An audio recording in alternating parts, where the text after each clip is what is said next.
श्रीमद्भागवत महापुराण देव तुकाराम पंढरीनाथ भगवान की जय। गौरी ज्ञानेश्वर महाराज की जय। जगद्गुरु तुकाराम महाराज की जय। दत्तात्रेय जनार्दन स्वामी एकनाथ महाराज की जय। सद्गुरु ब्रह्मलीन सदेव महाराज की जय। गोपाल कृष्ण भगवान की जय। श्रीमद्भागवत महापुराण की जय। बोलो रे भाई सब संतन की जय।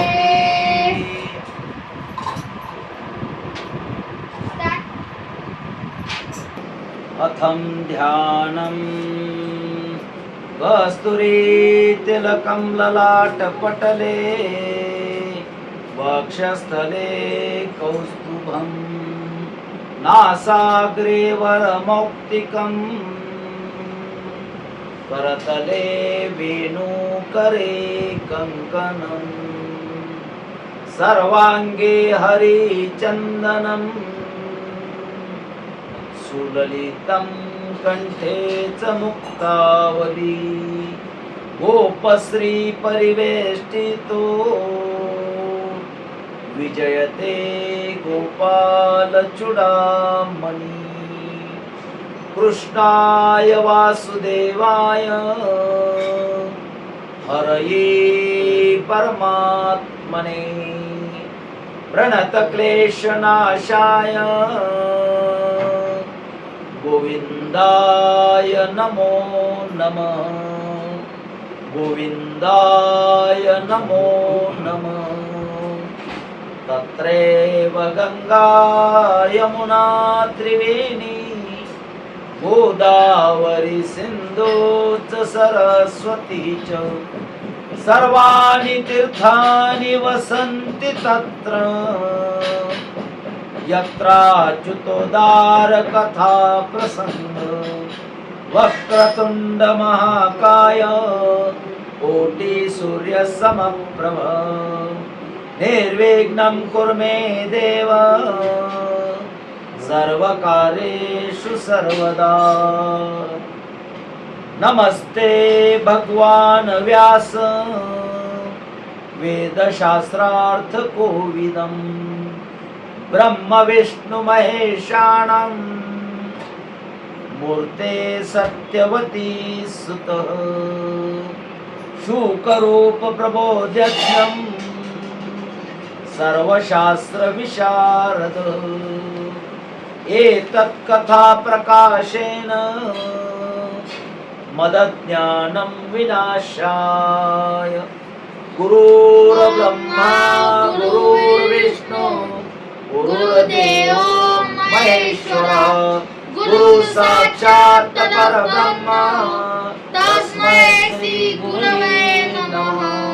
तस्मै श्री गुरवे नमः। तस्मै श्री गुरवे नमः। त्वमेव माता च पिता त्वमेव त्वमेव बन्धु च सखा त्वमेव त्वमेव विद्या द्रविणं त्वमेव त्वमेव सर्वा मम देव देव। कृष्ण माझी माता कृष्ण माझा पिता बहिणी बंधू चुलता कृष्ण माझा कृष्ण माझा गुरु कृष्ण माझा तारू उतरे पैल तिरू भव नदीचा कृष्ण माझे मन कृष्ण माझे जन सोयरा सज्जन कृष्ण माझा तुका म्हणे माझा श्री कृष्ण विसावा वाटेन करावा परता जीवा कृष्ण माझा गुरु कृष्ण माझा तारू उतरी पैल तिरू भव नदीचा वसुदेव सुतं देवं कंस चाणूरमर्दनं देवकी परमानंदं कृष्णं वंदे जगद्गुरुं। वंदे परमानंद माधवम्। ओम नमो भगवते वासुदेवाय। ओम नमो भगवते वासुदेवाय। ओम नमो भगवते वासुदेवाय। श्री गणेशाय नमः। श्री सरस्वती नमः। श्री गुरुभ्यो नमः। श्री भगवते गोपाल कृष्णाय नमः। श्री नारदादि भागवतोभ्यो नमो नमः। सच्चिदानंद रूपाय विश्वोत्पत्त्यादिहेतवे तापत्र विनाशाय श्रीकृष्णाय वयं नमः। श्रीकृष्णाय वयं नमः। श्रीकृष्णाय वयं नमः। बोले गोपाल कृष्ण भगवान की जय। श्री भागवत महापुराण की जय। पुरुषोत्तम अधिक मास की जय। आज कथेचा 5वा दिवस आहे। काल आपण अनेक कथेचं चिंतन आपण ऐकलेलं आहे। त्यामध्ये प्रामुख्याने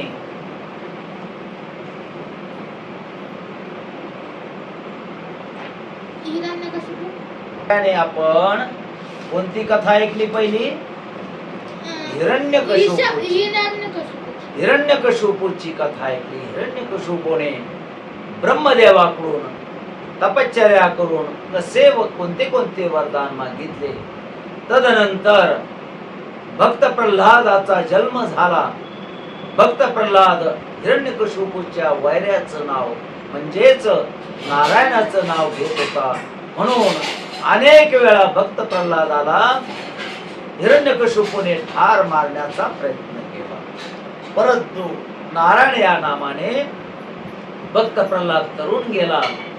शेवटी नरसिंह भगवंताने खांबातून प्रगट होऊन त्या हिरण्यकशिपूचा वध केला। ही कथा आपण काल ऐकलेली आहे। तदनंतर आपण त्यानंतर गजेंद्र मोक्षाची कथा ऐकली की गजराज ज्या वेळेस नकराने त्याचा पाय पकडला, कुणीही त्याला साथ दिली नाही।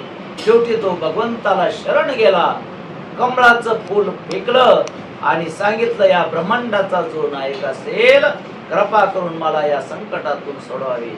आणि मग भगवंत धावून येतात, नकराचा पायातून त्याची पाय सोडवतात आणि अशा प्रकारे दोघालाही ते काय करतात? स्वर्गात वैकुंठामध्ये विमानात बसून घेऊन जातात। त्यानंतर तिसरी कथा आपण ऐकली समुद्र मंथनाची कथा। समुद्र मंथनातमधून अनेक 14 प्रकारचे रत्न बाहेर आले।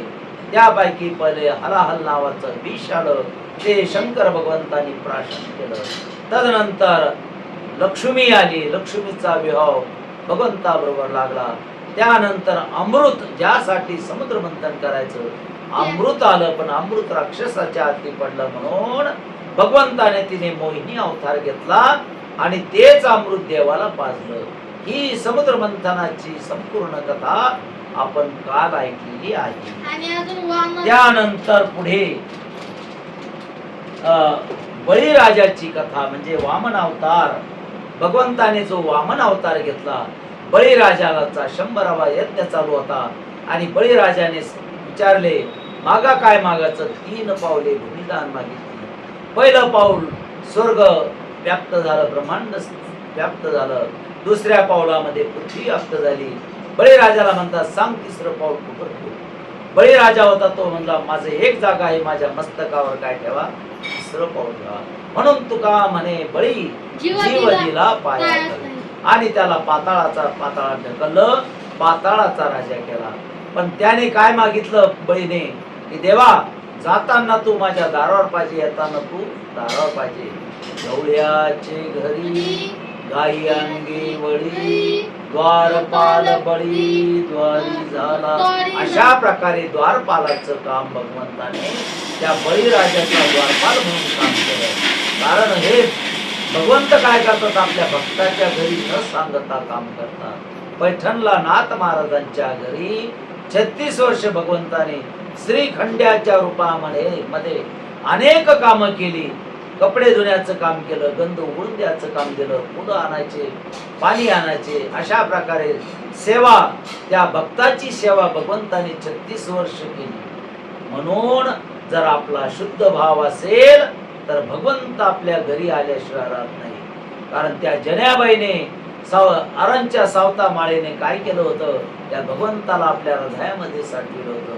हृदयबंदी खाली केला, आत विठ्ठल कोंडीला, धरीला पंढरीचा चोर, धरीला पंढरीचा चोर.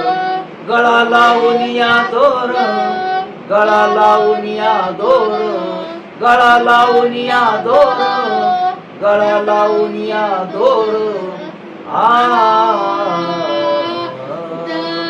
धरीला पंढरीचा चोर, धरीला धरीला पंढरीचा चोर, धरीला धरीला धरीला पंढरीचा चोर. अशा प्रकारे आपला जर शुद्ध भाव असेल तर तो भक्त त्या भगवंताला आपल्या हृदयामध्ये काय करतो, बंदिस्त करतो. जसा जन्याबाईने आपल्या हृदयामध्ये कोंडलं होतं, हनुमंताने रामप्रभूला आपल्या हृदयामध्ये कोंडून ठेवलं होतं. आरणच्या सावत्या माळेने पांडुरंगाला आपल्या हृदयात लपविलं होतं. पण त्या चोरापासून ज्ञान आणि नामा या 2 चोरापासून आपल्या हृदयामध्ये साठविला दाता त्रैलोक्याचा, धन्य त्याचा पिता धन्य त्याचा माता, साठविला दाता त्रैलोक्याचा. चला, अशा प्रकारे हे वर्णन आपण काल बळीराजाची संपूर्ण कथा ऐकलेली आहे. आणि आता आज आपल्याला प्रारंभ करायचा आहे. पण त्यापूर्वी एक भजन घेऊ आणि पुढच्या कथेला प्रारंभ करूया. श्री कृष्ण गोविंद हरे मुरारी, नाथ नारायण वासुदेव.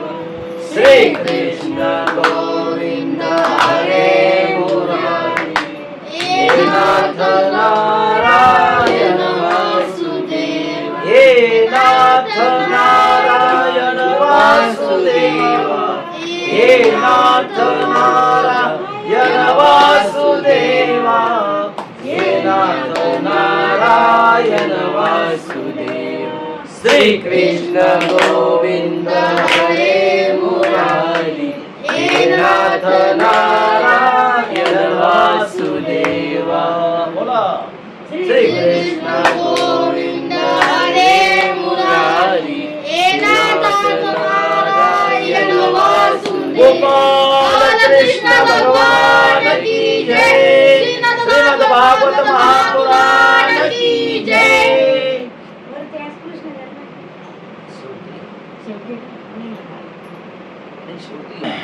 चला, आज पहिली कथा आपल्याला जी कथा प्रारंभ करायची आहे ती म्हणजे नभगाचा मुलगा, नभग ब्राह्मणाचा मुलगा नाभाग.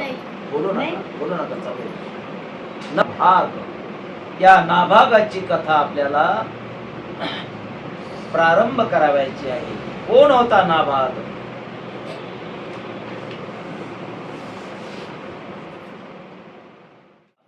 आणि बरेच दीर्घकालापर्यंत याने ब्रह्मचार्याचं व्रताचं पालन केलं.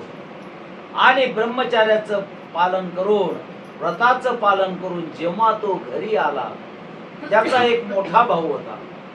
त्या मोठ्या भावाने काय केलं, हा ज्यावेळेस गुरुकुलामध्ये अभ्यासाला गेला होता त्यावेळेस त्या मोठ्या भावाने सर्व वडिलांची संपत्ती आपल्या ताब्यात घेतली. लक्ष देऊन ऐका.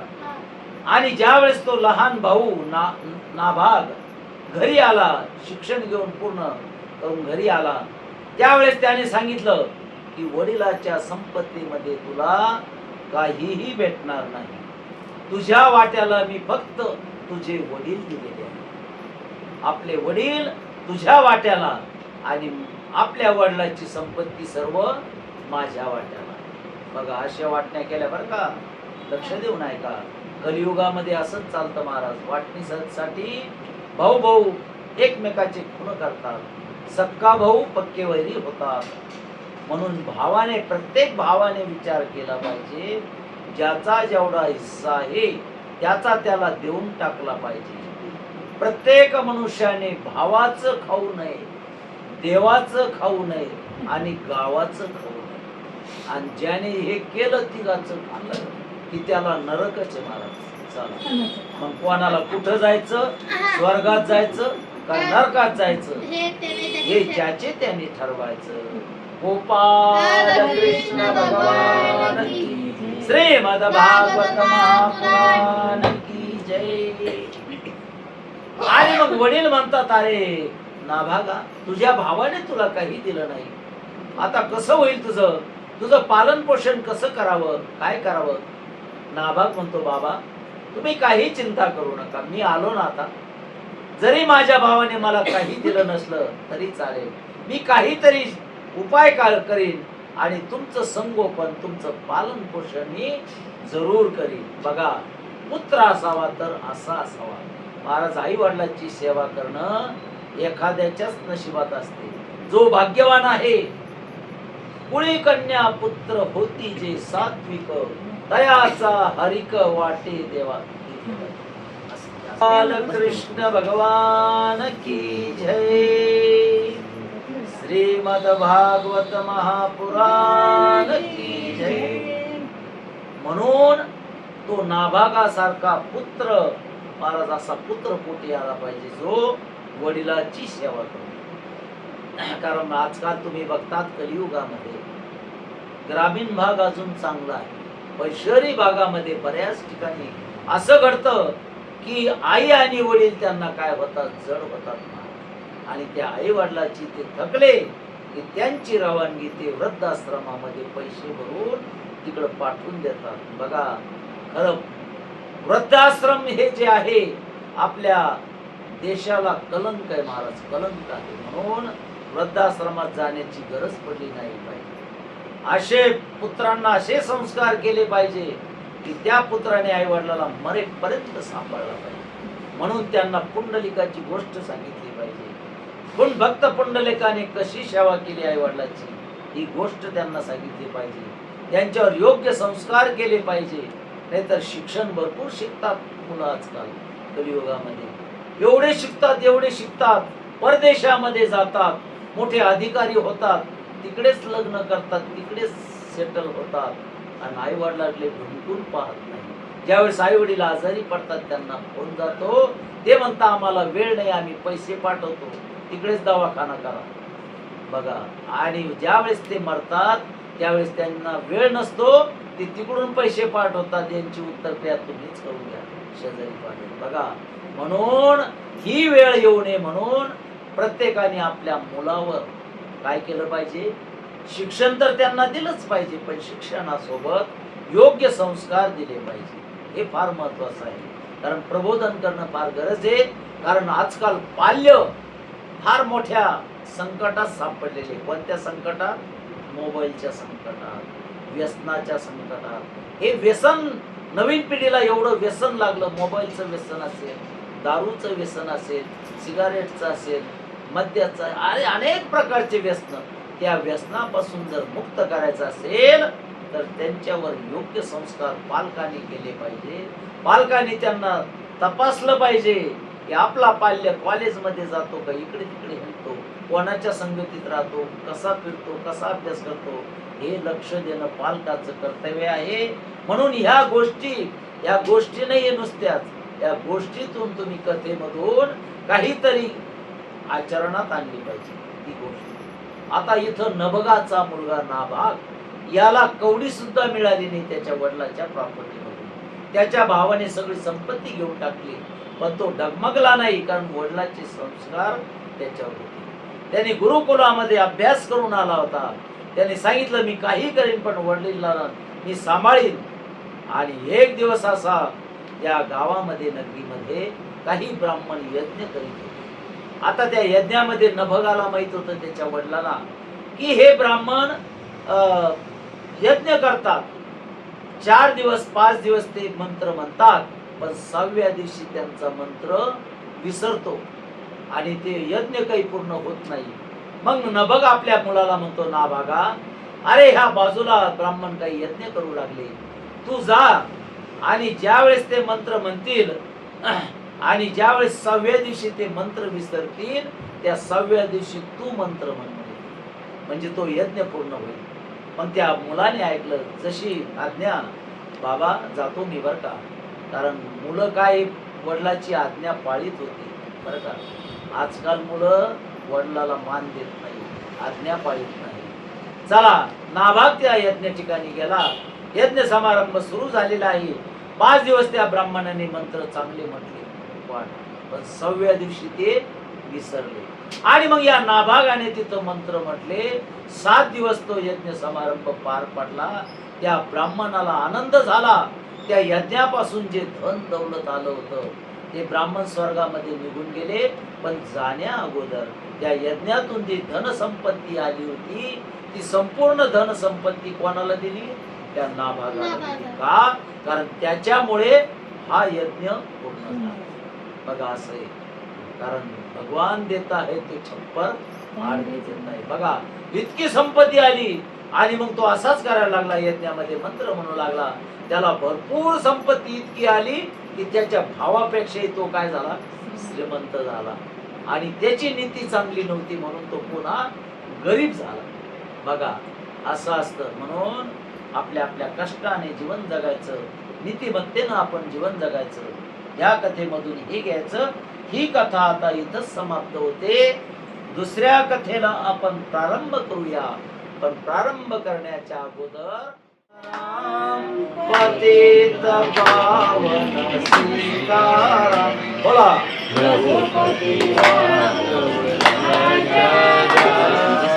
पतित पावन सीताराम, रघुपति राघव राजा राम, पतित पावन सीताराम, रघुपति राघव राजा राम, पतित पावन सीताराम, पतित पावन सीताराम, पतित पावन सीताराम, पतित पावन सीताराम, पतित पावन सीताराम, रघुपति राघव राजा राम, पतित पावन सीताराम, रघुपति राघव राजा राम, पतित पावन सीताराम.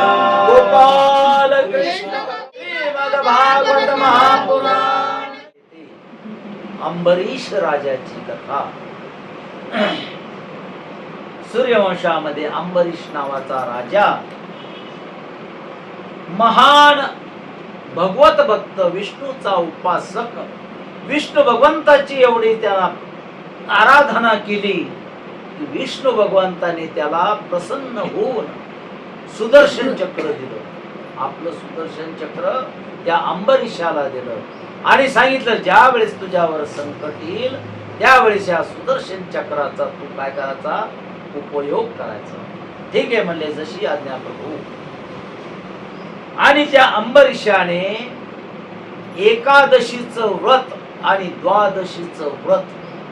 आता एकादशीचं व्रत म्हणजे काय समजून घ्या.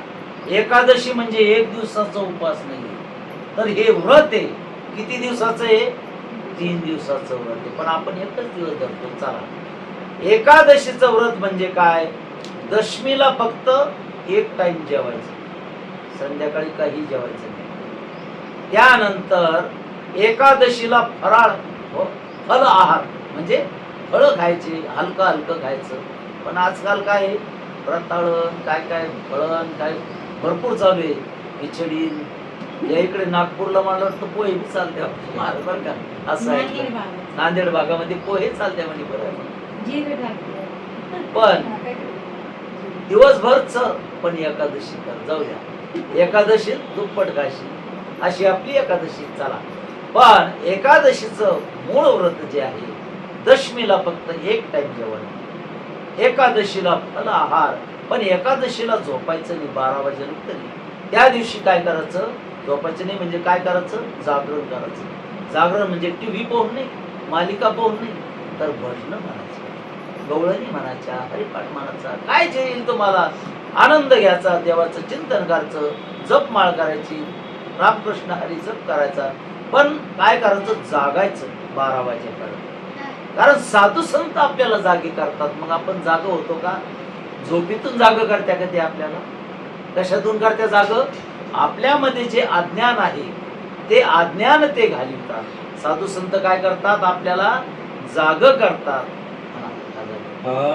उठा जागे वारे आता, स्मरण करा पंढरीनाथा, स्मरण करा पंढरीनाथा, स्मरण करा पंढरीनाथा, भावे चरणी ठेवा माथा, भावे चरणी ठेवा माथा, विविधा जन्माच्या, विविधा जन्माच्या, धनदारा पुत्र जाना, धनदारा पुत्र जाना. गोपाल कृष्ण भगवान की जय, श्रीनाथ भागवत महापुराण की जय. आमचे भक्त तिकडे फिरचा सगळ्याकडे थोडं. अंबरीश राजा, असा अंबरीश राजा खास भगवंताचा उपासक, विष्णू भगवंताचा भक्त, विष्णू भक्त. आणि त्याने एकादशीचं व्रत कडक नेम केलेला आहे. एकादशी झाली परत द्वादशीला काय करायचं, जे मुहूर्त असतं त्या मुहूर्तावर पारणं फेडायचं असतं. ते मुहूर्त कधी असतं, तिकडून सूर्योदय होतो का, सकाळी 7ला ते मुहूर्त असतं. आता ते टाइम दिलेले आहे आपल्याला, त्याप्रमाणे उपास सोडायचा म्हणजे पारणं फेडायचं, द्वादशीचं पारणं फेडायचं. पण त्या दिवशी रात्री काही जेवायचं नाही. जेवण केलं की रात्री मग फराळ करा थोडाफार. पण असं हे एकादशीचं किती दिवसाचं व्रत आहे, 3 दिवसाचं. अशी एकादशी धरली पाहिजे. आणि द्वादशी फक्त सकाळी एक टाइम जेवायचं, संध्याकाळी आलं लक्षात. आणि मग तो जो अंबरीश राजा होता त्या कडक रीतीने याचं व्रत पाळीत होता. आणि एका एकादशीचं झालेलं आहे. दुसऱ्या दिवशी द्वादशीला पारणं फेडायची वेळ, पण त्याच्या 1 तास अगोदर, किती 1 तास, समजा 7ला पारणं फेडायचं तर 6ला त्यांच्या घरी एक ऋषी आले. त्यांचं नाव दुर्वास ऋषी आले आणि राजाने स्वागत केलं. या मुनीवर या, बसाला आसन टाकलं, त्यांचं पाद्यपूजन केलं. आणि बरं झालं म्हणे तुम्ही आले, आमच्या आता आज द्वादशी आहे आणि आम्ही आता थोड्या वेळाने 1 तासानंतर आता द्वादशीचं पारणं फेडायचंय. तुम्ही बरे झालं आलात. आपण आता सोबत काय करू, पारणं फेडू, म्हणजे सोबत उपवास सोडू. ठीक आहे म्हटले. आम्ही स्नान करून येतो. लगेच निघाले दुर्वास ऋषी स्नान करण्यासाठी. आलो म्हणे आम्ही, पारणं फेडायच्या अगोदर आलोच. आणि गेले दुर्वास ऋषी. आता दुर्वास ऋषी गेले स्नान करायला, पण त्यांना तिकडे वेळ लागला खूप. आणि आता पारणं फेडण्याची वेळ समीप आलेली आहे, जवळ आली. आता 6:45 झालेले, 7ला पारणं फेडायचंय. मग त्या राजाला चिंता पडली, अंबरीश राजाला. जर ऋषी आले नाही तर आपण काय करायचं, त्यांच्या अगोदर उपास सोडायचा का थांबायचं. थांबलं तर आपलं व्रताचं नियम मोडल, पारणं फेडायचा वेळ चुकेल. मग करायचं काय.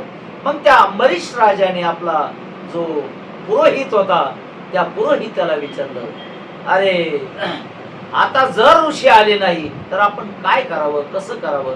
त्या पुरोहितानं सुंदर असं त्याच्यावर पर्याय काढला. तो म्हणला, हे राजन, त्यावर एक उपाय आहे.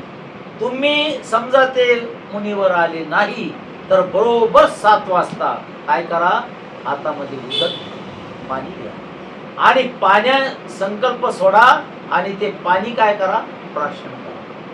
म्हणजे जेवण नका करू, पाणी उदक घेतलं की उपास सोडला, द्वादशीचं पारणं भेटलं आणि ते बी वेळ तुमचा बरोबर होईल.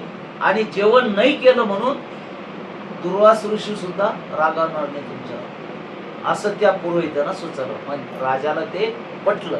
ठीक आहे म्हटले आणि वाट बघू लागले. पण 7 पर्यंत दुर्वास ऋषी घरी आले नाही. शेवटी कंटाळून बरोबर मुहूर्ताच्या वेळेस त्या राजाने पाणी घेतलं आणि हातामध्ये पाणी घेऊन आचमन घेतलं आणि उपास सोडला म्हणून चला. आणि 7:05 लगेच दुर्वास ऋषी धावत धावत तिथं हजर झाल्याबरोबर दुर्वास ऋषीचे लाल डोळे झाले. पाहिलं राजाला, राजाने पारणं फेडलं. राग आला ऋषीला. अरे राजा, अतिथीला घरी बोलवतो आणि अतिथीच्या अगोदर तू पारणं फेडतो, तुला काही वाटतं का? कोण म्हणतो? दुर्वास. आता जेवण केलं होतं का त्या राजाने? जेवण नुसतं पाणी घेऊन ते पारणं फेडलं होतं, वेळ चुकू नये म्हणून. पण त्या ऋषीला राग आला. ते गण समजून सांगू लागले, आम्ही काही जेवण केलं नाही महाराज. ऋषी म्हणे, पण ते काही ऐकायला तयार नाही. राग आलेला राग, मला ते काही सांगू नको, माझ्या आधी तू पारणं फेडलं. बस ते ऋषी म्हणजे रागीट होते महाराज. कधी राग आला तर शाप देऊन टाकायचे. आणि मग त्याने त्या दुर्वास ऋषीने आपल्या डोक्यातली जटा उपटली. तशी त्या जटामधून एक राक्षसी निघाली. तिचं नाव कृत्या राक्षसी. आणि ती कृत्या राक्षसीन त्या राजावर सोडलं. तिला, जा या राजाचा नायनाट कर, याला ठार कर. जशी ती राक्षसीन धावून गेली, अंबरीश राजाच्या अंगावर धावून गेली. पण लगेच अंबरीश राजाने सुदर्शन चक्राचं स्मरण केलं. कारण त्याला दिलेलं होतं ते भगवंताने, विष्णू भगवंताने सुदर्शन चक्र त्याला रक्षण करण्यासाठी दिलं होतं. लगेच सुदर्शन चक्राचं स्मरण केलं राजाने. सुदर्शन चक्र तिथं हजर झालं, प्रगट झालं आणि ते सुदर्शन चक्र त्या कृत्या राक्षसीनेकडे धावून गेलं आणि त्या सुदर्शन चक्राने त्या कृत्या राक्षसीनेचा वध केला. गोपाल श्रीमद असं असतं बघा. कारण तो भगवंताचा उपासक होता. सुदर्शन चक्र रक्षणासाठी दिलेलं होतं. कृत्या राक्षसीन ठार झाली आणि आता ते सुदर्शन चक्र तिथून निघालं. कोणाच्या माग लागला? आता त्या दुर्वासा ऋषीच्या माग लागला. जसं दुर्वास ऋषी पुढे पळू लागले आणि सुदर्शन चक्र त्यांच्या माग पळू लागलं, घाबरले दुर्वास ऋषी. अरे बापरे, म्हणजे आता सुदर्शन चक्र आपला जीव घेतल्याशिवाय सोडित नाही, काय करावं? जसे दुर्वास ऋषी तिथून निघाले, डायरेक्ट ब्रह्मलोकात गेले. ब्रह्मदेवाला म्हणतात, ब्रह्मदेवा, मी तुम्हाला शरण आलो, या सुदर्शन चक्राला थांबवा, त्याच्यापासून माझं जीवाचं रक्षण करा. ब्रह्मदेव म्हणतात, अंबरीशा, अरे ज्याचं सुदर्शन चक्र आहे त्याच्याकडे जा तू. आता तो माझा अधिकार नाही, सुदर्शन चक्राला थांबविण्याचा मला अधिकार नाही. तू आता सेशन कोर्टात आला, तू आता हायकोर्टात जा. नाही का नाही? इकडं काही फायदा नाही तुझा. चला. आणि मग ते दुर्वास ऋषी पुढे पळतोय, सुदर्शन चक्र त्याच्या पाठीमागच लागलं. कुठे गेला? विष्णू भगवंताकडे. विष्णू भगवंत झोपलेले होते आणि तितक्यामध्ये दुर्वास ऋषी जाऊन पाय धरतात, देवा मला वाचवा, देवा मला वाचवा. देव म्हणतात, सुदर्शन चक्र तुमचं माग लागलेले, माझा जीव घेत आहे, त्याच्यापासून माझं रक्षण करा. विष्णू भगवान त्याला म्हणतात, अरे आता मी हे सुदर्शन चक्र थांबवू शकत नाही, कारण हे सुदर्शन चक्र मी याचा अधिकार माझ्या भक्ताला दिलेला आहे. कोणाला? अंबरीश राजाला मी दिलेला आहे.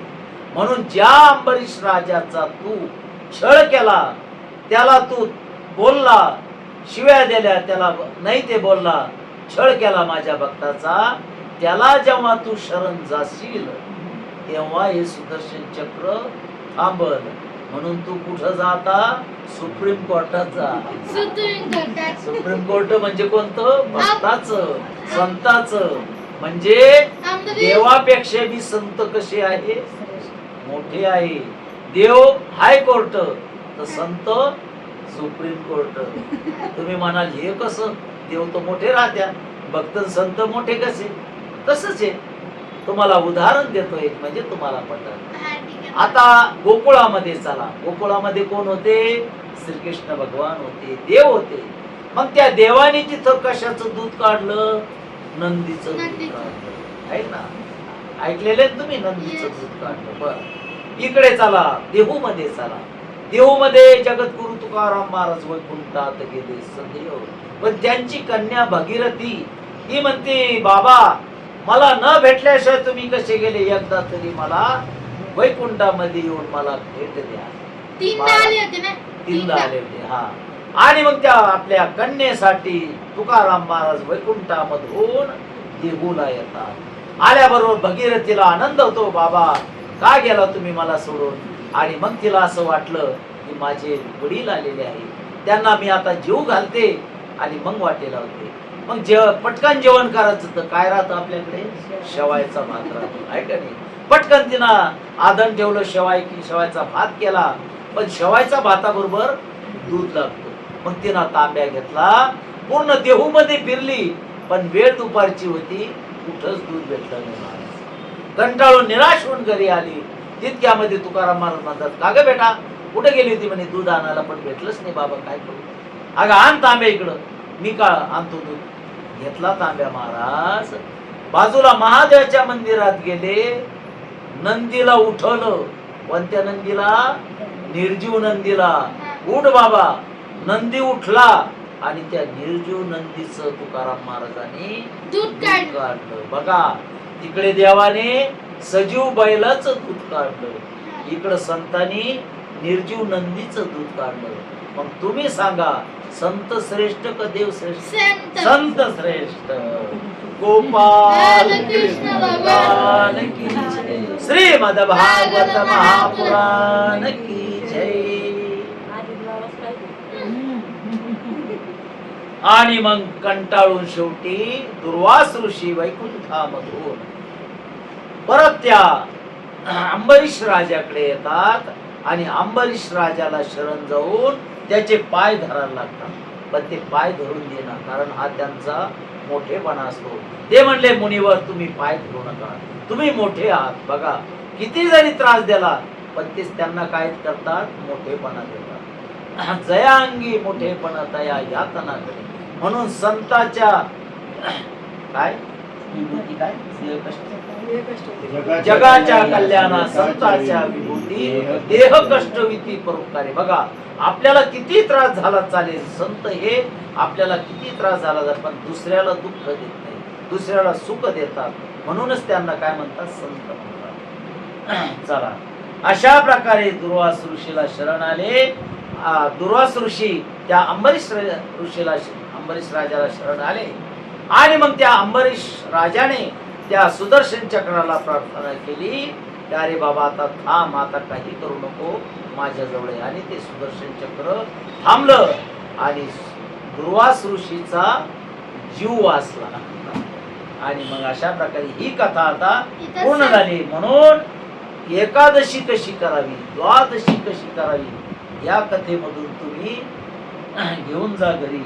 एवढाच उपदेश या कथेमधून घेण्यासारखा आहे. गोपाल कृष्ण भगवान की जय. श्रीमद भागवत महापुराण की जय. आता पुढच्या कथेला आपल्याला वळायचं आहे. त्या वळण्यापूर्वी अगोदर एक छोटस भजन घेऊ. नाही ते आवाज असते. गोविंद बोलो हरी गोपाल बोलो, गोविंद बोलो हरी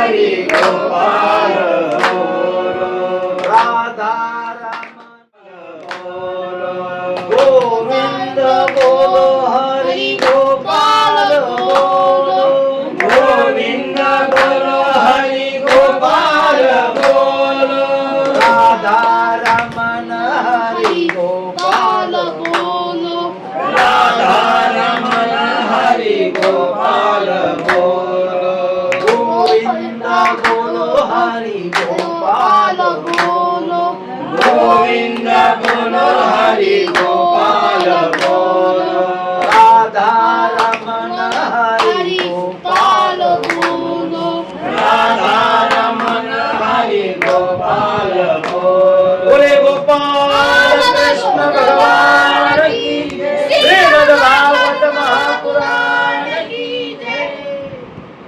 राजा हरिचंद्राची कथा। सूर्यवंशामध्ये राजा हरिचंद्र होऊन गेला. हरिचंद्र म्हणजे या पृथ्वीचा चक्रवर्ती सम्राट. आणि त्याच्या पत्नीचं नाव होतं तारा राणी. मुलाचं एक त्यांना मुलगा होता, त्याचं नाव होतं रोहित. आणि एवढा भगवत भक्त होता, प्रजेचं ध्यान ठेवायचा, प्रजा सुखी होती, कोणाला दुःख नव्हतं. विष्णूचा उपासक होता आणि त्याचं पुण्य एवढं जमा झालं, एवढा साठा झाला की त्याच्या पुण्याचा घंटा स्वर्गात वाजायला लागला. इतके तिची पुण्याची तिन्ही लोकांमध्ये आणि त्याचा घंटा स्वर्गात वाजू लागला. पण त्या विश्वामित्र ऋषीला ते सहन झालं नाही. कोण आहे म्हणे राजा हा, त्याची परीक्षा घेतो म्हटले. कोण? विश्वामित्र ऋषी. मग ते विश्वामित्र ऋषी एक दिवस त्याच्या स्वप्नात गेले. कोणाच्या? हरिचंद्र राजाच्या स्वप्नात गेले. आणि स्वप्नात जाऊन सांगतात, त्या स्वप्नामध्ये गेल्यानंतर हरिचंद्र राजाने विश्वामित्र ऋषीचं स्वागत केलं, आसन टाकलं, पाद्यपूजन केलं आणि सांगितलं, महाराज हे मुनिवर कसं येणं केलं? काही नाही म्हणे, आलो सहज भेटायला आलो. बरं ठीक आहे, आता भोजन झालं. हे सगळं कशात चालू आहे? स्वप्नात चालू आहे, खरं नाहीये. हे स्वप्न पडू लागलं आणि त्या स्वप्नधारी राजाच्या स्वप्नामध्ये हे सगळं घडतं. जेवण झालं, उठले, सगळे झाले आणि मग ते विश्वामित्र ऋषी निघाले. पण निघण्याच्या पूर्वी ते म्हणते, हे राजन, मला आता तुझं राज्य दान दे म्हणजे दक्षिणा म्हणून. काय दे? तुझं संपूर्ण राज्य मला दक्षिणा म्हणून दान दे. आणि मग क्षणाचा विलंब झाला होता. लगेच झोपेमध्ये स्वप्नामध्ये हरिचंद्र राजाने पाणी घेतलं, संकल्प सोडला आणि आजपासून हे राज्य कोणाचं झालं? तुमचं झालं. दान देऊन टाकलं महाराज. आता हे सगळं स्वप्नात आहे बरं का. आणि मग राजा उठला. स्वप्न संपलं, राजा उठला. उठल्याबरोबर दुसऱ्या दिवशी सगळं आवरलं. राजाने बसलेला सिंहासनावर. तितक्यामध्ये दुर्वास ऋषी आता खरं आले बरं का. माग कसे होते? स्वप्नात आले होते, आता खरं आले. खरोखर तिथं प्रगट झाले आणि विश्वामित्र ऋषी त्या राजाने मग आता त्यांचं स्वागत केलं. त्यांना आसनावर बसवलं, पाद्यपूजन केलं, भोजन झालं, सगळं झालं. आणि मग आता ऋषी म्हणतात, आता मी निघतो, आता मला जाताना काय करा, तुम्ही दक्षिणा द्यावं. कारण पद्धतच आहे, आपल्या घरी अतिथी आला की जेवू घालायचं त्यांना. जाताना किती द्या तुम्ही? 1000 द्या, 1 रुपया द्या, 500 द्या, काही द्या, पण दान द्या. कारण दक्षिणा घेतल्याशिवाय ते जात नाही आणि दक्षिणा दिल्याशिवाय आपलं सुद्धा आतिथ्य पूर्ण होत. चला. आणि मग राजा म्हणतो, अरे कोण आहे रे तिकडं? इकडे या. आला एक शिपाई. जा आपल्या भांडारामधून काय करा, एक टोपलं भरून मोहरा घेऊन. विश्वामित्र ऋषी म्हणतात, कोणत्या मोहरा आणायला सांगितलं? म्हणजे माझ्या याच्यातल्या भांडारामधल्या. कोणतं भांडार? तुमचं कोणतं भांडार आहे? आता तुम्ही रात्री मला तुमचं सगळं हे राज्य मला दान दिलेलं आहे, आता तुमचं भांडार कुठं राहिलं? राजा म्हणतो, अरे हा, त्याला स्वप्न आठवलं. अरे हो, आपण स्वप्नामध्ये हे राज्य सगळं दान दिलं होतं. ऋषीला आठवलं. हो मुनिवर, बरोबर आहे, मला क्षमा करा. अरे थांब थांब, आणू नको, आणू नको. आता हे राज्यावर माझा अधिकार आहे, हे राज्य माझं झालेलं आहे. याच कुठलीही वस्तू ना तुला घेण्याचा अधिकार नाही. तुझे ह्या कपड्यावर तुझा अधिकार नाही, तुझ्या दागिन्यावर अधिकार नाही. सगळं काढून ठेवायचं आणि आता काय करायचं? मला दक्षिणा आणून द्यायचं. आता राजा धर्मसंकटात सापडला. बघा, एवढा चक्रवर्ती सम्राट राजा, आणि काय वेळ आली त्याच्यावर.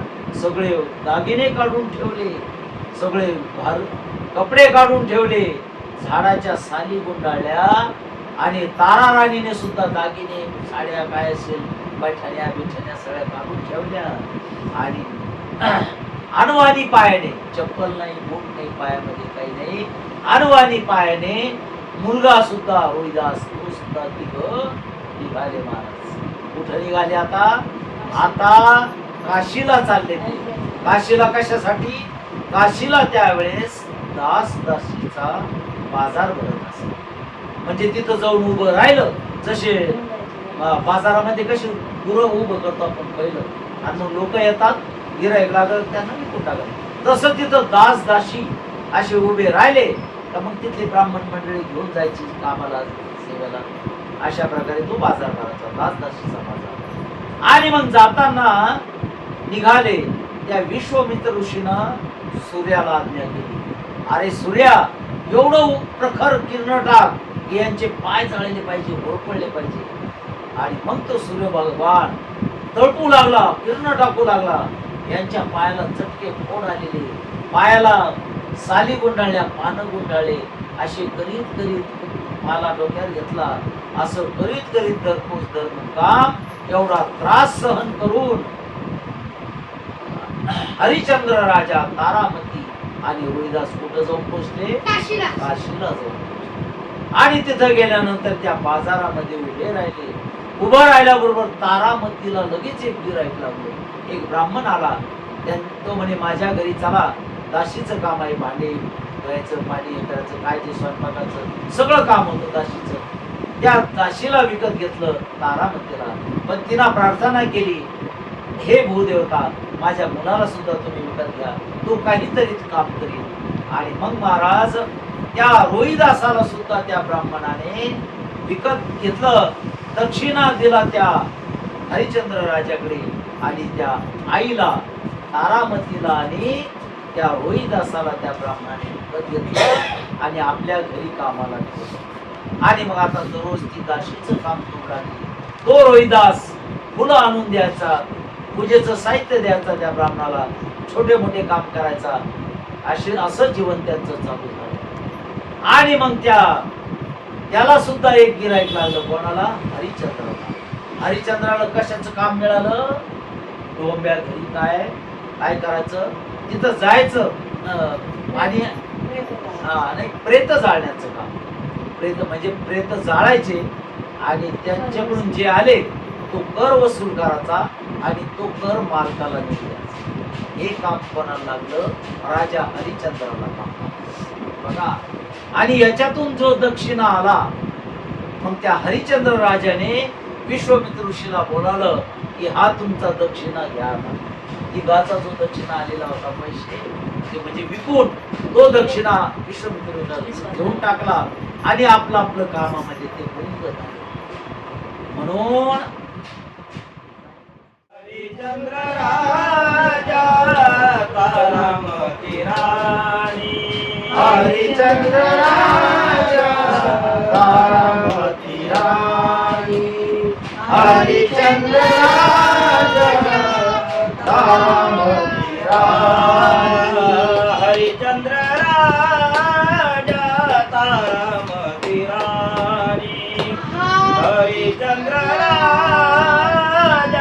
तारामती राणी, हरिश्चंद्र राजा तारामती राणी, हरिश्चंद्र राजा तारामती राणी. हे डोंबा घरी पाणी, वाहे डोंबा घरी पाणी, हरिश्चंद्र राजा तारामती राणी, हरिश्चंद्र राजा तारामती राणी. वाहे घरी पाणी, वाहे घरी पाणी, हरिश्चंद्र राजा तारामती राणी, हरिश्चंद्र राजा तारामती राणी. प्रकारे आता तिघाचं काम चालू आहे. पण एका दिवशी असा प्रसंग आला ज्यावेळेस रोहिदास फुलं आणण्यासाठी एका झाडाखाली गेला आणि त्या झाडाखाली फुलं गोळा करीत असताना त्याचा पाय सर्पाच्या अंगावर पडला आणि सर्पाने त्याला दंश केला. दंश केल्याबरोबर तात्काळ सर्प विषारी होता म्हणून तत्काळ त्याचा जागेवरच मृत्यू. आणि त्याच्या एका मित्राने बघितलं की अरे रोहिदास तिथं फुलं आणताना साप चावला, मरण पावला. लगेच त्याचा मित्र धावत गेला आणि त्याच्या आईला सांगितलं, तारा राणीला सांगितलं, मावशी तुमचा मुलगा तिकडं मरण पावलेला आहे. लगेच त्या ब्राह्मणाला म्हणते, मालकाला म्हणते, अहो माझ्या मुलाला साप चावला म्हणे, मी लगेच जाते. तो ब्राह्मण काय म्हणतो, नाही अजून जायचं नाही, तुमची सुटका नाही, कारण काम तुमचं अजून अपूर्ण आहे. हे काम पूर्ण करा मग जा पुढे जायचं. बघा असे असतात बरं का मालक, वेगळे फार विचित्र असतात. त्यांना बाकीचं देणं घेणं काही नाही, फक्त काम पाहिजे त्यांचं, बस संपलं, माणुसकी नसते.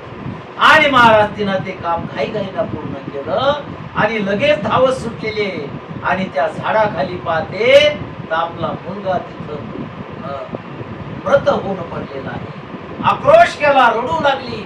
पण आता किती वेळ रडणार, काय करणार, शेवटी दुःख आहे.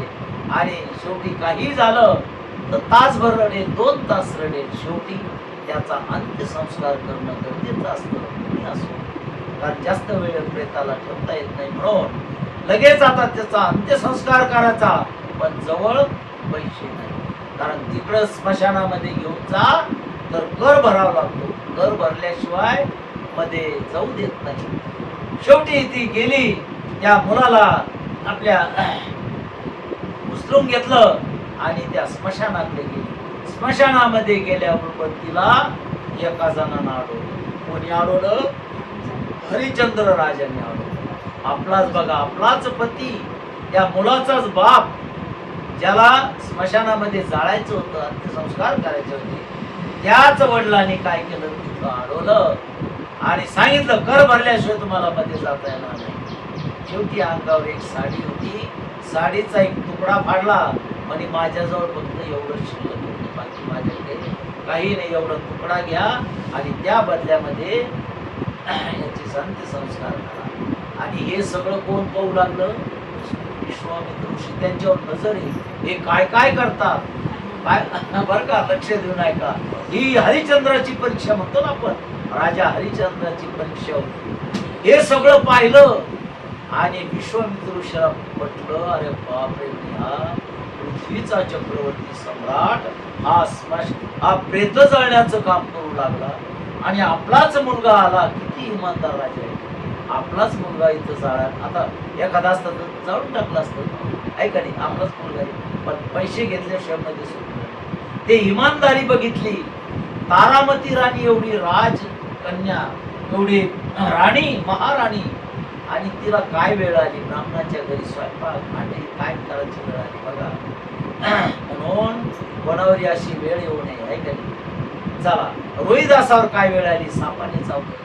आणि मग तो विश्वामित्र ऋषी तिथं प्रकट झाले. हरिश्चंद्राला म्हणतात, अरे हरिश्चंद्रा, मी तुमच्या भक्तीवर प्रसन्न झालो, तुमचा भाव बघितला, खरोखर तुमचा भाव श्रेष्ठ आहे.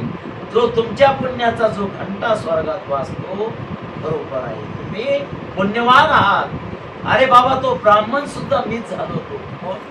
तो जो ब्राह्मण विकत घेतला ना, तो मीच झालो होतो. तुझा मालक सुद्धा मीच होतो. मीच त्या सूर्यनारायणाला आज्ञा दिली होती की प्रखर किरण टाका, म्हणजे तुमचे पाय जळतील जातात. बघा, इतका त्रास दिला म्हणे, मी खूप त्रास दिला, पण मला क्षमा करा, माझ्या कसोटीमध्ये तुम्ही उतरलेले आहे. आणि मग अशा प्रकारे सांगितलं की जा, तुम्ही स्वप्नात दिलेलं राज्य दिलेलं आहे दान मला, पण मीच तेच आता तुम्हाला काय करतो, करतो. तुमचं राज्य तुम्ही करा. त्यानंतर हरिश्चंद्राने हजारो वर्ष राज्य केलं. अशी ही हरिश्चंद्र राजाची कथा. दशरथ राजाच्या वंशामध्ये एक सगर नावाचा राजा होता. सगर राजाचं चरित्र, हा सगर राजा याने एकदा 100वा यज्ञ प्रारंभ केला आणि त्या काळी 100 ज्याचे यज्ञ पूर्ण झाले त्याला स्वर्गाचं राज्य आपोआप मिळत असत. आता 100वा यज्ञ प्रारंभ केला सगर राजाने आणि जो घोडा असतो तो घोडा पूर्ण पृथ्वीची प्रदक्षिणा करतो. तो घोडा ज्यांना अडवला त्याच्याशी त्या राजाला युद्ध करावं लागतं, त्याला हारवावं लागतं आणि त्याचं मंडली त्यांना प्राप्त करून घ्यायचं आणि त्याच्याकडून मग त्याचा कर वसूल करायचा, अशी पद्धत असते. आणि ज्याने अगोदर शरण आला तो कर देत असे. असा पूर्ण पृथ्वीमध्ये तो घोडा सोडला आणि हा घोडा पूर्ण प्रदक्षिणा मारून ज्यावेळेस परत येईल त्यावेळेस तो यज्ञ वर्षभराने पूर्ण होईल. असा तो यज्ञाचं आयोजन केलेलं आहे. मग तो घोडा सोडला. आता तिकडे इंद्राला चिंता पडली, जर याचा 100वा यज्ञ पूर्ण झाला सगर राजाचा तर आपलं राज्य चाललं जाईल, स्वर्गाचं राज्य चालले जाईल.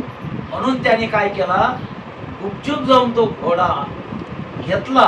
रात्रीच्या वेळेस तो तिथून चोरला आणि तो घोडा कुठं नेऊन बांधला, गंगासागरला कपिल मुनीचा आश्रम, त्या आश्रमामध्ये नेऊन बांधून टाकला बरं का. आणि इंद्र स्वर्गामध्ये निघून गेला. आता इकडे हा सगर राजा म्हणतो बरेच दिवस झाले आपला घोडा सोडून परत काही येईना. म्हणून त्याला 2 राण्या, एका राणीपासून त्याला 60,000 मुलं झाले आणि एका राणीपासून एक मुलगा होता, त्याचं नाव होतं असमंजस. आणि एका राणीपासून 60,000. मग त्या 60,000 पुत्रांना बोलवलं सगर राजाने, अरे मुलांनो जा पूर्ण पृथ्वी धुंडाळा आणि आपला घोडा शोधून आणा. ठीक आहे म्हटले. निघाले 60,000 मुलं निघाले, पूर्ण पृथ्वी धुंडाळली, सगळं धुंडाळलं आणि शेवटी ते गंगासागरला जाऊन गंगासागरला गेल्यानंतर त्या कपिल मुनीच्या आश्रमामध्ये त्यांना तो घोडा बांधलेला आढळला. आणि ते कपिल मुनी समाधीमध्ये गेलेले होते, ध्यानस्थ बसलेले, त्यांना काही कळत नव्हतं कोण आलं कोण गेलं. आणि मग यांना वाटलं ह्या साधूनेच आपला घोडा चोरला आणि इथं आणून बांधला. मग त्या 60,000 मुलांनी कपिल मुनीचा आश्रम छिन्न विच्छिन्न विध्वंस करून टाकला, तोडफोड केली सगळं. आणि मग थोड्या वेळाने कपिल मुनी समाधीमधून बाहेर आले. बाहेर आल्यानंतर पाहतो आपला आश्रम जो होता सगळा तोडफोड केली, छिन्न विच्छिन्न झाला. कोणी केला? आणि मग त्याला ते मुलं दिसले, 60,000 मुलं. जसा राग आला कपिल मुनीला, डोळ्यामधून ज्वाला निघाल्या आणि त्या ज्वाला जशा गेल्या तर 60,000 मुलं जाळून भस्मसात, त्या राखीचा डोंगर झाला. कशाचा? त्या राख झाली ना, त्या जळाले सगळे, तर त्या राखेचा डोंगर झालाय. 60,000 थोडे होते का? काय का नाही? कोरोनामध्ये कशी जाळायची तसं झालंय. आणि मग महाराज काय विचारतात, आता इकडे सगर राजा म्हणतो आपल्या मुलांना पाठवून बरेच दिवस झाले, परत काही येईना. आणि मग तो आपला जो दुसरा मुलगा होता असमंजस, त्याचा मुलगा अंशुमन, याला म्हटले अंशुमन जा बरं, तुझ्या काका गेलेले बऱ्याच दिवसापासून शोधाला, कुठं का आले नाही, शोधून आण. अंशुमन निघाला. अंशुमन पूर्ण पृथ्वी शोधली आणि शेवटी तो गंगासागरला गेला. गंगासागरला त्याला तो आपला घोडा दिसला, त्याला आनंद वाटला, वा आपला घोडा सापडला, आता आपल्या भावाचा सुद्धा तपास लागेल. म्हणून त्या कपिल मुनीकडे गेला. कपिल मुनीचं दर्शन घेतलं आणि नम्रतेनं बोलला की बाबा हा घोडा आमचा आहे, आमच्या आजोबाने सोडलेला आहे, आमचा यज्ञ चालू आहे, हा घोडा मला देता का? असं नम्रतेनं विचारलं. आणि नम्रतेनं विचारलं कपिल मुनी म्हणतो वा रे वा, नम्र झाला होता देणे कोंडिली आनंद. म्हणजे आपल्या अंगी काय पाहिजे? नम्रता पाहिजे, ऐकली. नम्रतेनं काय, गोडीनं काय, कोणतीही कामं होत्या. असा करीत नाही म्हटलं का, होत नाही काम असं आहे. म्हणून त्याला नम्रता अंगी पाहिजे. या कथेमधून एवढं घेऊन जा, नम्रता अंगी बाळगा, गोड बोला सगळ्याची, कोणाला शिवी देऊ नका, द्वेष करू नका, चुगली करू नका. चला. आणि मग त्या म्हणे बाबा आमचे काका इकडे आले होते का? माझे 60,000 काका ते घोडा शोधण्यासाठी आले होते म्हणे इकडे आले होते का? आणि मग ते कपिल मुनी म्हणतात अरे तुझे काका होते का ते? अरे काय भिंडोक होते ते पण काका काका म्हणजे नाही गौरी काका म्हणजे त्या असमंजस मुलाला पटलं. आणि त्या अंशुमन म्हणतो हो माझे काका होते ते घोडा शोधण्यासाठी आले होते. अरे म्हणे काय बावळट होते बघ म्हणे आमचा आश्रम कसा अगोदर किती सुंदर होता ते सगळं तोडफोड केली झाडं तोडले सगळं आश्रम तोडला म्हणून मी त्यांना काय केलं म्हणे भस्मसात करून टाकलं. हा जो डोंगर पाहतो ना म्हणे राखेचा हा तुझ्या काकाच्या राखीचा डोंगर जळले म्हणे ते भस्मसात झालेला आहे त्याचा डोंगर आहे आहे. गोपाल कृष्ण भगवान की श्रीमद् भागवत महापुराण की जय. बसा. मग त्या कपिल मुनीनं सांगितलं अरे बाळ तू नम्र दिसतो तुमचा घोडा तुम्ही आता घेऊन जा म्हणे. पण म्हणे बाबा आता हे माझे काका भस्मसात होऊन पडलेले आहे मग त्यांचा विधी झाला नाही मग विधी होण्यासाठी काय करावे लागेल मला तेवढा उपाय सांगा. आणि मग कपिल मुनी म्हणतात बाळ त्यांचा जर उद्धार करायचा असेल तर गंगा खाली आणावे लागेल आणि गंगा जलाने ते काय होतील त्यांचा उद्धार. गंगाजल त्यांना स्पर्श झालं की त्यांचा काय होईल तुला गंगा आणावं लागेल बेटा. ठीक आहे मी प्रयत्न करतो. आणि मग घोडा घेतला परत गेला आणि त्यांचा यज्ञ पूर्ण झाला आणि तो अंशुमन तपश्चर्या करण्यासाठी जंगलात जाऊन बसला. अनेक त्याचं आयुष्य गेलं तपश्चर्या करण्यामध्ये गंगा माईला आणण्यासाठी गंगेची आराधना केली पण गंगा खाली आली नाही. त्याचं आयुष्य गेलं अंशुमनचं गेलं. अंशुमनला पुढे एक मुलगा होता त्याचं नाव होतं दिलीप. त्या दिलीपनं सुद्धा आपल्या पितरांचा उद्धार करण्यासाठी पूर्ण आयुष्य घातलं तरी पण गंगा खाली आली नाही. आता तिसरी पिढी पुढची. त्या दिलीपचा मुलगा होता भगीरथ.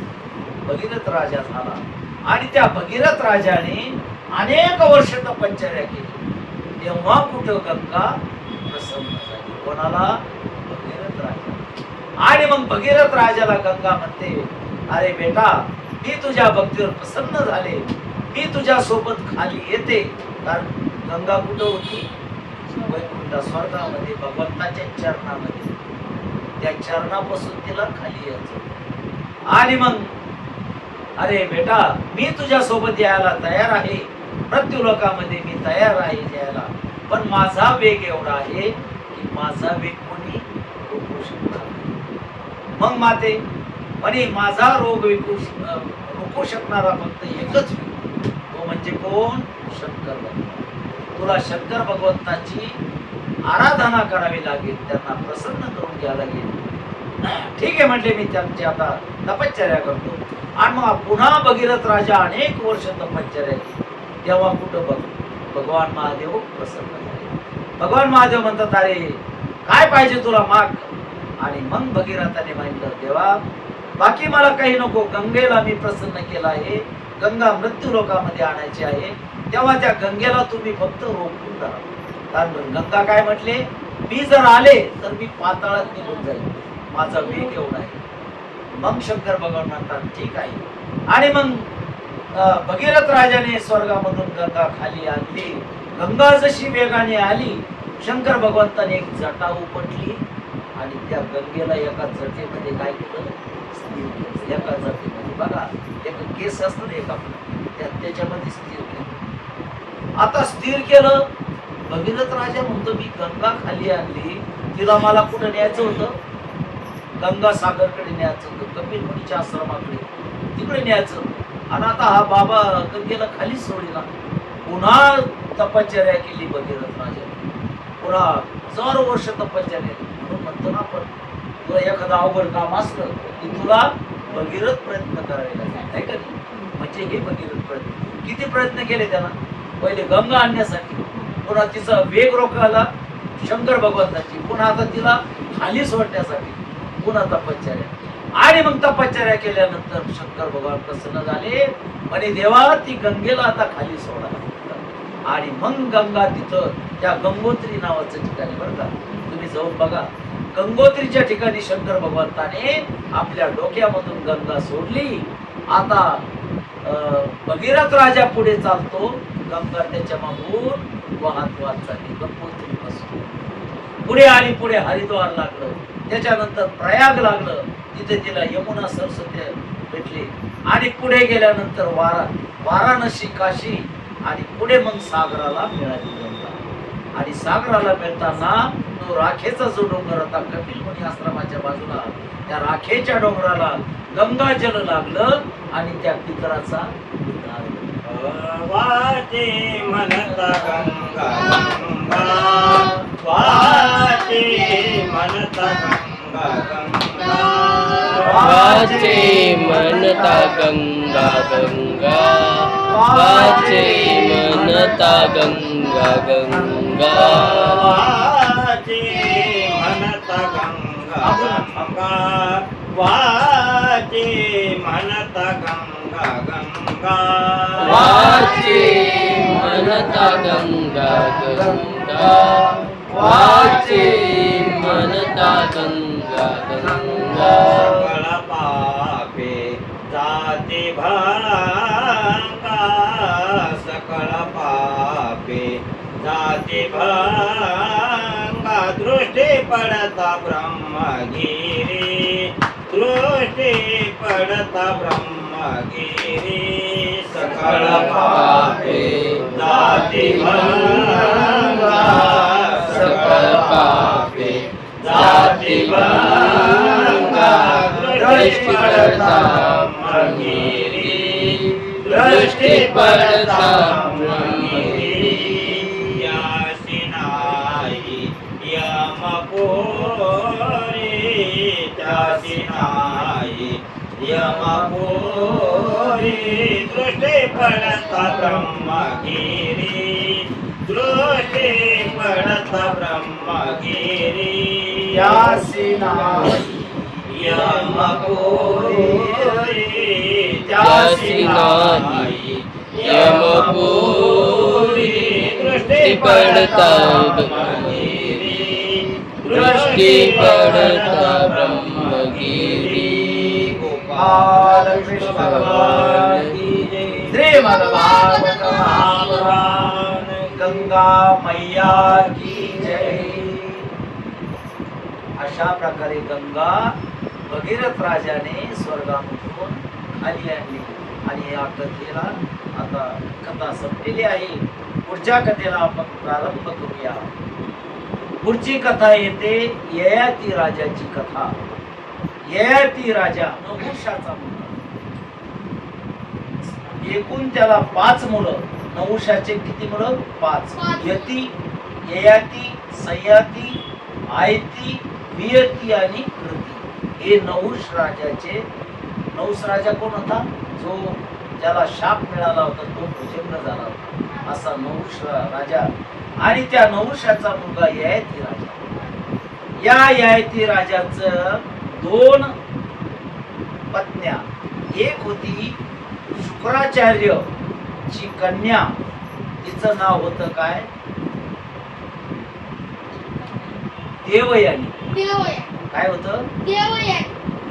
आणि एक दानवराज वृषपर्व्याची कन्या, तिचं नाव होतं शर्मिष्ठा. बर का? आता ही शर्मिष्ठा पत्नी नव्हती, त्या देवयानीची दासी म्हणून त्या देवयानीच्या वडिलाने आंदन दिलं होतं तिला दासी म्हणून. आणि मग ती दासी होऊन आली. पण ययाती राजाचं काय झालं की देवयानीशी लग्न केलं, पण त्या दासी बरोबर सुद्धा त्याने संबंध ठेवले. आणि म्हणून त्या देवयानीपासून त्या ययाती राजाला 2 मुलं झाली. कोणते कोणते? एक झाला यदू आणि दुसरा झाला पूर्वसू. आणि त्या शर्मिष्ठेपासून 3 मुलं झाले.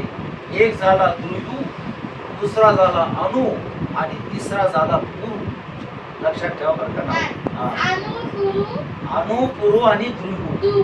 आणि देवयानीपासून यदू तुर्वसू. हा. पण त्या शुक्राचार्याला राग आला का की मी माझ्या कन्येबरोबर या शर्मिष्ठेला दासी म्हणून पाठवलं होतं, पण यांना संबंध ठेवले तिच्या बरोबर, त्याला 3 मुलं झाले, म्हणून त्यांना शाप दिला ययाती राजाला. काय शाप दिला की तू वृद्ध होशील. लगेच तो काय झाला, म्हातारा झाला. आणि मग म्हातारा झाल्यावर म्हणे सासऱ्यालाच म्हणू लागला मला काहीतरी उशाप द्या, माझी अजून काम असता पूर्ण झाली नाही. मग त्याला उशाप दिला, अरे ययाती जर तुझं वृद्धपण तुझा एखादा मुलगा घेत असेल तर त्याचं तारुण्य तू घे, तुझं वृद्धत्व तुझ्या मुलाला दे, आणि मग तारुण्य घेऊन तू काही दिवस काम असताना तुझे पूर्ण करू शकतो, फक्त होऊ शकतो. असा उशाप त्याला दिला. ठीक आहे म्हणले. आणि मग त्याने त्या उशाप मिळावा म्हणून आपल्या 5 मुलांना बोलवलं. 5 मुलं हजर झाले. म्हणे असं आहे म्हणे, माझं तुमचं तारुण्य मला द्या आणि माझं म्हातारपण तुम्ही द्या. कोण तयार होतं? आता त्याच्यातले 4 मुलांनी नकार दिला. कोणा? यदून नकार दिला, तुर्वसून नकार दिला, दुर्यू आणि अनुने नकार दिला. पण शर्मिष्ठेचा एक 3रा मुलगा, त्याचं नाव होतं पुरु. त्या पुरुने होकार दिला. म्हणे मी माझं तारुण्य बाबा तुम्हाला देतो आणि तुमचं वृद्धत्व मी स्वीकारतो. आणि मग त्या राजाने काय केलं, त्या यदूला राज्याच्या बाहेर हाकलून दिलं. त्याला ऐकलं नाही ना, त्याला बाहेर हाकलून दिलं सगळ्यांना, फक्त पुरुला तिथं ठेवलं. आणि त्या पुरुचं तारुण्य घेतलं आणि अनेक दिवस त्यांना त्या तारुण्याचा फायदा घेतला. आपली कामवासना तृप्त केली आणि पुन्हा त्या पुरुला त्याचं तारुण्य परत केलं, वृद्धत्व घेतलं आणि त्याला राजा केलं, राज्य दिलं. आणि ययाती राजा वनामध्ये उतारवयामध्ये भगवंताचं चिंतन करण्यासाठी निघून गेला. आता राजा झाला. कोण झाला? पुरु राजा झाला. मग त्या पुरु राजाला असं वाटलं की माझ्या भावाला यदूला आपल्या वडिलांनी हाकलून दिलं, त्याचा शोध घेऊया. आणि मग त्या पुरुने दक्षिण भागामध्ये येऊन शोधलं. तर त्या दक्षिणेमध्ये दत्तात्रय भगवंताच्या मंदिराच्या समोर आराधना करताना कोण दिसलं? यदू दिसला. आणि मग त्या यदूला त्या पुरुने परत नेलं. संपूर्ण राज्य त्या यदूला दिलं. तुम्हीच राज्य करा दादा. अशा प्रकारे तो यदू कोण होता? यदू दत्तात्रयाचा उपासक होता. बरं का, लक्षात घ्या. आपल्याकडे अभंग येतोय की नाही? कसा येतो म्हणा, जो निर्गुण निराभास चेतोद्भव शबल ब्रह्मास आदि नारायण म्हणती त्यास तो सर्वांचा आदि गुरु त्याचा ब्रह्मा अनुग्रहित त्याचा ब्रह्मा अनुग्रहित ब्रह्मा अत्रीस उपदेशित अत्रिपाद प्रसादित श्री अवधूत दत्तात्रय त्याचा ब्रह्मा अनुग्रहित त्याचा ब्रह्मा अनुग्रहित दत्तात्रय परंपरा सहस्रार्जुन यदुदूसरा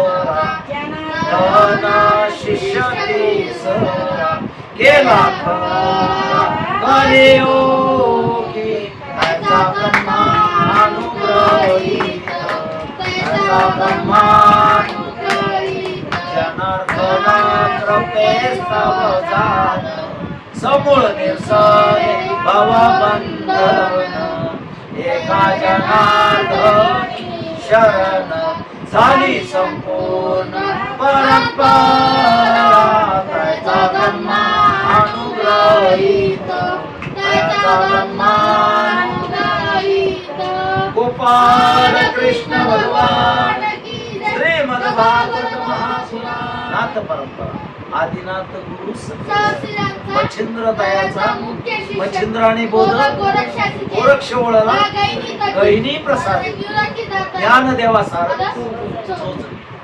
आज असा नाथाचा नाथाची परंपरा, त्याप्रमाणे नाथ महाराजाची, एकनाथ महाराजाची जी दत्त परंपरा.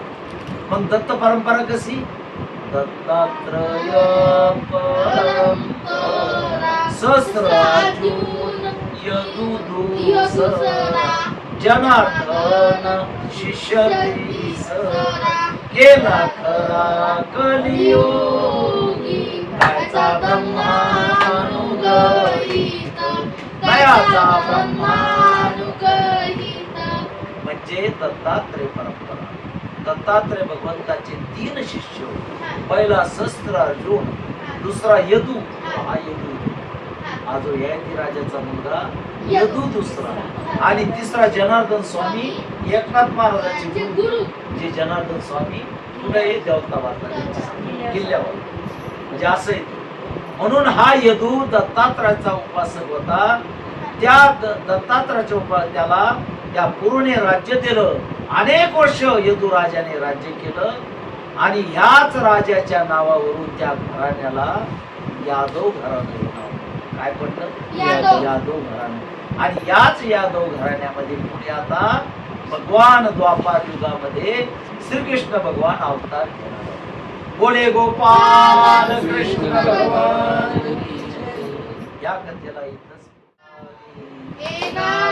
नारायण वासुदेव श्री कृष्ण गोविंद हरे मुरारी हे नाथ नारायण वासुदेव श्री कृष्ण गोविंद हरे मुरारी हे नाथ नारायण वासुदेव श्री कृष्ण गोविंद हरे मुरारी हे नाथ नारायण वासुदेव हे नाथ नारायण वासुदेवा हे नाथ नारायण वासुदेवा हे नाथ नारायण वासुदेवा हे नाथ नारायण वासुदेवा श्री कृष्ण गोविंद हरे मुरारी हे नाथ नारायण वासुदेवा श्री कृष्ण गोविंद हरे मुरारी हे नाथ नारायण वासुदेवा. बोले गोपाल कृष्ण भगवान. 5वा अवतार म्हणजे परशुराम भगवंताचा.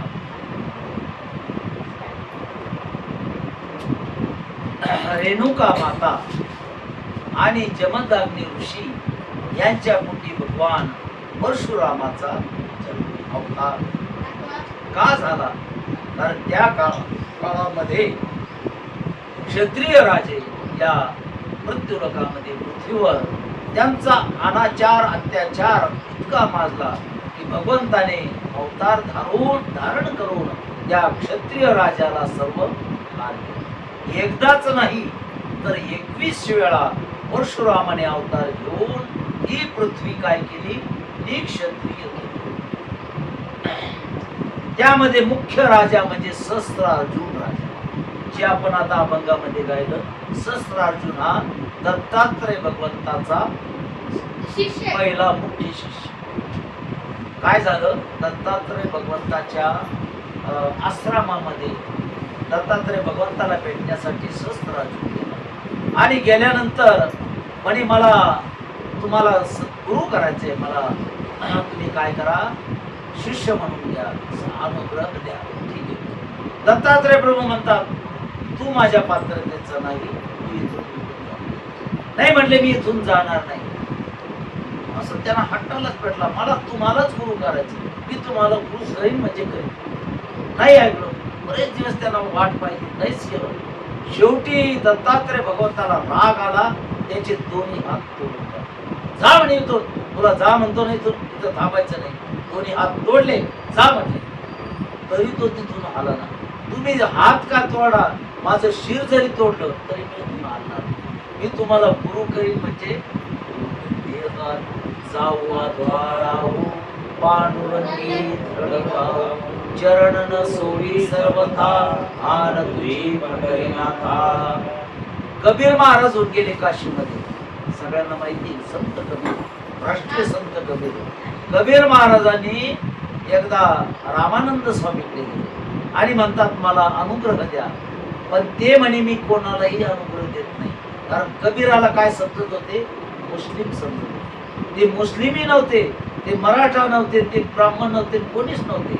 त्यांचा अयोनी संभव जन्मशंकामध्ये जन्म झाला होता. पण त्या मुस्लिमाच्या घरी मुस्लिम व्यक्तीने त्याचा सांभाळ केला म्हणून लोक त्यांना काय समजत होते? मुस्लिम समजत होते. मग ते म्हणे तुम्ही मुस्लिम यवनातले आहात, मी यवनाला अनुग्रह देत नाही. रामानंद स्वामी कबीर म्हणे मी करीन गुरु तर तुम्हालाच करीन, एक दिवस तुम्हाला गुरु करीन. आणि निघून आले ते. आणि मग त्यांनी ध्यानात ठेवलं रामानंद स्वामी कधी उठत्या, किती वाजता गंगेवर स्नान करायला जात्या, कधी परत येत्या, सगळा अभ्यास केला 2-3 दिवस. आणि मग एक दिवस ठरवलं बस. ज्यावेळेस ते गंगेला गेले स्नान करण्यासाठी, त्यांनी काय केलं? ते गंगेला स्नान करण्यासाठी अगोदर एक खड्डा खोदला. ज्या वाटेनं परत येते ना, तिथे एक खड्डा खोदला आणि त्या खड्ड्यामध्ये झोपून राहिले. कोण? कबीर. आणि मग ज्यावेळेस आता 4 वाजता उठायचे स्नान करायला, थोडा अंधार राहायचा. स्नान करून ज्यावेळेस निघाले अंधार होता. आणि ज्यावेळेस रामानंद स्वामी परत चालले तर त्यांचा पाय तो खड्डा होता का, खड्ड्यात पाय पडला त्यांचा पाय. आणि पाय पडलं त्यांना नरम लागलं, त्याच्या अंगावर पाय पडला. अरे राम राम राम. त्यांनी काय म्हटलं? राम राम. तो खालून कबीर म्हटलं मिळाला मंत्र मला. काय म्हटले? मिळाला मंत्र. ते गुरु करून घेत नव्हते, ते मिळालं मंत्र. पाहिलं, अरे कबीर तू आहे का? हो हो म्हणे, मी सांगितलं ना तुम्हाला एकदा मी तुम्हाला गुरु करीन म्हणजे करीन. बघा कसा गुरु मंत्र कसा मिळाला. काय की नाही, याला म्हणतात चिकाटी. गुरु करण्याची चिकाटी आहे का नाही. तसंच एकलव्य द्रोणाचार्याकडे गेला. म्हणजे मला विद्या शिकवा म्हणे, धर्मधरी विद्या शिकवा. ते म्हणे मी राजपुत्रांना शिकवतो, मी अशा कोळ्याच्या मुलाला शिकवत नाही. मी हिंद जातीतल्या मुलांना शिकत नाही, मी फक्त राजपुत्र त्यांना शिकवतो. बरोबर. त्यांना म्हणे ठीक आहे नका देऊ, पण मी तुमच्याकडूनच गुरु विद्या घेईन, तो तुमच्याकडूनच घेईन म्हणे. बरं जा म्हणे, तुला देणार नाही म्हणे मी, तू पात्रतेचं नाही. महाराज तो एकलव्य आपल्या आश्रमात आला आणि त्याने चित्राचा पुतळा तयार केला. कशाचा? गुरुचा, द्रोणाचार्याचा पुतळा तयार केला. आणि इतका भाव ठेवला की माझे जसे हेच गुरु. आणि त्या चिखलाच्या गोळ्याकडून पूर्ण विद्या शिकली. आणि एकदा द्रोणाचार्य आपल्या शिष्यासोबत अर्जुन हे सगळे निघाले. चला म्हणे आपण फिरून जंगलातून निघाल्याबरोबर त्यांचा जो पुत्रा होता, पुत्रा भुकायला लागला त्यांच्यावर. ते आले म्हणून जसं पुत्रा भुकायला लागला, एकलव्याने बाण मारला. जसा बाण मारला जिभेला बाण लागला, पण रक्त निघलं. ते धनुर्धरची विद्या होती ना, त्या विद्येचं मुळे रक्त निघालं नाही, पण भुंकणं थांबलं. पण असं बाण कोणाला मारता येतो? ज्याला ही विद्या येते. मग अर्जुनानं पाहिलं, अरे हा बाण कोणी मारला? हे तर मलाच येतं, ही विद्या मलाच प्राप्त आहे आणि माझ्याशिवाय अजून कोणाला येते. म्हणून त्या आश्रमात गेले, त्याच्या घरात गेले आणि पाहतो तो द्रोणाचार्याचा पुतळा आणि तो एकलव्य बसलेला. मग त्या द्रोणाचार्याने विचारलं, अरे कोण आहेस तू? म्हणे मी फार दिवसापूर्वी तुमच्याकडे आलो म्हणे अनुग्रह घेण्यासाठी, पण तुम्ही दिला नाही म्हणून तुमचाच मी पुतळा तयार केला तुमच्याकडून. ते म्हणे तू बाण मारला का? म्हणे मीच बाण मारला. म्हणजे तुमची सगळे विद्ये मी काय झालं शिकलो. बघा आता द्रोणाचार्याला वाटलं अर्जुनाला मी ही विद्या शिकवली, त्याच्याशिवाय दुसऱ्याला कोणाला येत नाही. आणि त्या याला एक होती कोणाला? कर्णाला. पण कर्णाला त्या परशुरामाकडून खोटं बोलून घेतली. मी ब्राह्मण आहे म्हणून, ब्राह्मण नव्हता तो, नाही का? मग त्या परशुरामाने त्याला हे दिलं होतं की ही विद्या तुला काम येणार नाही. म्हणजे आता द्रोणाचार्याला असं वाटलं की जर समजा हा तिकडे जाऊन मिळाला कोणाला? दुर्योधनाला, तर अर्जुनाचा काय होईल? पराभव. माझ्या अर्जुनाचा पराभव. म्हणून त्यानं काय केलं? एकलव्या, अरे तू माझं नाव करून विद्या शिकला, मग माझी दक्षिणा दिली नाही, गुरुदक्षिणा. माझी गुरुदक्षिणा दे म्हणे. हो म्हणे, मागा काय मागायचं? म्हणे दे तुझा आमटा काढून. मग त्याचा आमटा काढून घेतला. आमटा काढल्यामुळे त्याला ते बाण मारता येईल. असे चला आता दुसरी कथेमध्ये कथा आहे. चला कोणतं चाललं होतं? हा परशुराम right. तर असं त्याचं येतं. म्हणून तो परशुराम आणि तो कोण सहस्त्रार्जुन. तर सहस्त्रार्जुन राजा हा दत्तात्रयाचा उपासक होता. त्याचे दोन्ही हात तोडले दत्तात्रय भगवान, तरी त्यांना पिच्छा सोडला नाही, तिथंच थांबला. शेवटी दत्तात्रय भगवान म्हणतात खास तुझा भाव आहे, तुझी जिद्द आहे, म्हणून मी आता तुला पहिला शिष्य होण्याचा मान देतो. पहिला शिष्य केला दत्तात्रय भगवान आणि दिला. आणि त्याला दोनच हात काय म्हणे, तुला आता 1000 बाहू देतो, 1000 हात दिले. म्हणजे त्याचं नाव तेव्हापासून काय पडलं, सहस्त्रबाहू किंवा सहस्त्र अर्जुन. पहिले अर्जुन होतं नुसतं, आता सहस्त्र अर्जुन नाव. त्या सहस्त्र अर्जुन राजाने एकदा जमदग्नी ऋषीच्या आश्रमामध्ये गेला. आश्रमामध्ये गेल्यानंतर बरंच सैन्य होतं. म्हणे आम्हाला काहीतरी भोजन मिळेल का? हो मिळेल म्हणे. आणि त्याने लगेच त्यांच्याकडे कामधेनू नावाची गाय, त्या कामधेनू गाय अशी होती, तिला जे म्हटलं ते लगेच द्यायची पटकन कामधेनू. आणि मग त्या कामधेनूला लगेच सांगितलं की इतक्या ताट पाहिजे आम्हाला भोजनाचे, लगेच ताट तयार. आणि लगेच त्या राजाला वाटलं आपण आता आलो आणि स्वयंपाक लगेच अर्ध्या तासात तयार झाला. सगळे जेवायला बसले सैन्य, 100-200 काय असेल ते. मग त्याने पाहिलं कसं काय झालं. मग त्याला समजलं की यांच्याकडे गाय होती, कामधेनू गाय, की जे गायला आपण जे म्हटलं ते ती देते. मग त्यानं काय केलं, गुपचूप त्या राजाची ऋषीची गाय चोरून कोणा सहस्त्रार्जुना. आणि मग गाय नेली. पण ती गाय अशी होती महाराज, जरी चोरून नेली पण ती गाय साधी होती का कामधेनू होती. तिनं तिथल्या बऱ्याच जण सैन्याला मारलं आणि ती गाय पुन्हा परत आली. आणि मग कंटाळून त्या राजाने आला आणि त्या जमदग्नी ऋषीला काय केलं, बघा रागात येऊन. आणि मग त्या परशुरामाने आपल्या वडिलाला ठार मारलं म्हणून बदला घेतला. त्या सहस्त्रार्जुनला जाऊन मारलं, त्याच्या सैन्याला मारलं. एवढंच नाही तर या पृथ्वीवरले सगळे राजे त्याने काय केले, सगळे मारले असा. आणि त्याच्या अगोदर एक घटना घडली होती, कोणती, परशुरामाच्या जीवनामध्ये, की रेणुका माता एकदा नदीवर पाणी आणण्यासाठी गेली असताना एक गंधर्व तिथं होता. त्या गंधर्वाकडे तिचं लक्ष गेलं, थोडस लक्ष गेलं आणि त्याचं सौंदर्य तिनं पाहिलं. कारण ती पतिव्रता होती. पतिव्रता तिला म्हणायचं की तिचं फक्त पतीवर प्रेम आहे, दुसरी प्रेम आहे. पण तिचं थोडं मन विचलित झालं. त्या गंधर्वाचं स्वरूप बघितलं आणि तिला उशीर झाला घरी यायला. कारण त्या घरी आल्यावर अनुष्ठानाला उशीर झाला त्या जमदग्नी ऋषीला. कारण ती पाणी लागत होतं, पाणी मिळालं नाही, तिला उशीर झाला. म्हणून जमदग्नीला राग आला की आज आपल्या पत्नीला उशीर का झाला. त्याच्या मनात शंका आली ना, की कुठं तरी हिचं मन विचलित झालं. म्हणून 5 मुलांना बोलवलं, अरे तुमची आईवर मला शंका येते, हिला जिवंत ठेवायचं नाही, हिला मारून टाकायचं, हिचं मन विचलित झालेलं. ओळखलं त्या ऋषीला. आणि मग 5 मुलांना बोललेलं. 4 मुलांनी नकार दिला, 5 मुलं 4ही मुलाला उडून टाकलं. म्हणजे तुम्ही नाही मारित नाही ना. मग परशुराम समोर आला, म्हणजे मी मारतो. परशुराम तयार झाला. परशुरामाने आपल्या आईचं मुंड उडवलं. आणि मग जमदग्नी ऋषी म्हणतात, अरे परशुराम तू माझा खरा पुत्र शोधतोस, हे बाकीचे नाही. म्हणून त्यांना शिक्षा दिली मी. खरोखर माग, तुला काय मागायचं, तू खूप चांगला पुत्र आहे. त्यांना काय मागितलं लक्ष देऊन ऐका. म्हणे बाबा मला काही नको, ज्या आईला तुम्ही मारलं तिला जिवंत करा, ज्या भावाला मारलं ते जिवंत करा, एवढंच पाहिजे मला. बघा काम तर केलं पण पुन्हा आईला जिवंत करतो. त्याला म्हणतात भगवान परशुराम. बोले परशुराम भगवान की जय. आणि आता कथेला इथंच पूर्ण विराम. उद्या ठीक 12 ते 2 कथा होईल. आरतीचे यजमान समोर या.